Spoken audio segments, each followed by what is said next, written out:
यमुना देवी ने आखिर पूछा, तुम हीलर हो या सर्जन? मीरा हंसी, मैं तो बस दर्पण हूँ। और फिर कुछ दिनों बाद वो दोनों दोबारा मिलीं। मीरा ने मेज़ पर रखे कार्ड समेटे और कुर्सी पर थोड़ा आगे झुककर बोली, आज हम आपकी जड़ों तक जाएंगे। तब तक कोई असली हीलिंग नहीं होती जब तक जड़ें नहीं देखी जाती। दर्द तब तक शरीर में घूमता रहता है जब तक उसका नाम नहीं लिया जाता। यमुना देवी ने गहरी सांस ली। जड़ें? कौन सी जड़ें? थोड़ा समझाओ। वही मीरा ने आंखें थोड़ी संकरी करते हुए कहा, जिस दिन आप दुनिया से लड़ना सीख गई थीं। कमरा हल्का सा अंधेरा था। खिड़की से आती थोड़ी धूप कमरे में शांति घोल रही थी। हवा स्थिर थी, जैसे कमरे की सांस भी अटकी हुई हो। मीरा ने धीरे से पूछा, पहली बार कब लगा था कि कोई आपको नहीं सुनता? यमुना देवी कुछ क्षणों तक चुप रही, फिर जैसे पुराने ताले खुलने लगे। जब मैं 7-8 साल की थी, उन्होंने धीरे से कहा, घर में कोई मेरी बात सुनता ही नहीं था।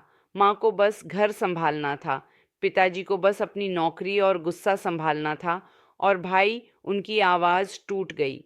भाई को सब कुछ मिलता था। मैं बोलती थी तो कहते, लड़की है, चुप रह। जब रोती तो कहते, नाटक करती है। मीरा ने दबी हुई आवाज़ में कहा, तो आपने क्या सीखा? कि अगर मैं चुप रहूंगी तो कुचली जाऊंगी, अगर बोलूंगी तो रोकी जाऊंगी। तो मैंने सोचा, मैं ज़ोर से बोलूंगी, बहुत ज़ोर से, ताकि कोई मुझे अनदेखा ना कर सके। मीरा ने नम्रता से सिर हिलाया, और उसी दिन आपने एक बच्ची को सिखा दिया, ज़ोर से बोलने वाली ही सुरक्षित रहती है। वह बच्ची अभी भी आप में बैठी है, जो हर बात को युद्ध बना देती है। यमुना देवी की आंखें भर आईं। किसी ने कभी नहीं पूछा ये सब। सबने बस कहा, यह औरत हमेशा गुस्से में रहती है। किसी ने नहीं पूछा क्यों। अब पूछा जा रहा है। मीरा ने कहा, क्योंकि बिना यह जाने कि दर्द कहाँ से उगा था, उसे काटा नहीं जा सकता। यमुना देवी ने कुछ देर बाद धीरे से कहा, मेरे पति भी मेरी बात नहीं सुनते थे। शादी के बाद लगा कि कोई तो होगा जो कहेगा, तुम ठीक तो हो, पर वह भी सिर्फ चुप्पी में ही जीते थे। मैं जितना बोलती वो उतना दूर जाते, फिर मैं और ज़ोर से बोलती और वह और दूर।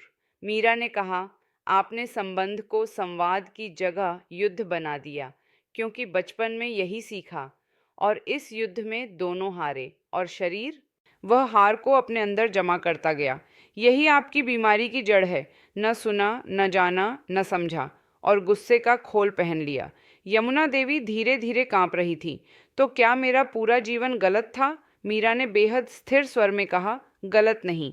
आपको जो अनुभव हुए उस हिसाब से आपने चीज़ें की, पर अब वह अनुभव आपके लिए जहर बन चुके हैं। आपको अब नया अर्थ ढूंढना होगा, अपने लिए नए रास्ते बनाने होंगे, अपने लिए नई परिभाषाएं गढ़नी होंगी। कमरे में एक भारी चुप्पी फैली। फिर मीरा ने कहा, अब एक छोटा सा प्रयोग करते हैं। आंखें बंद कीजिए। यमुना देवी ने आंखें बंद कीं।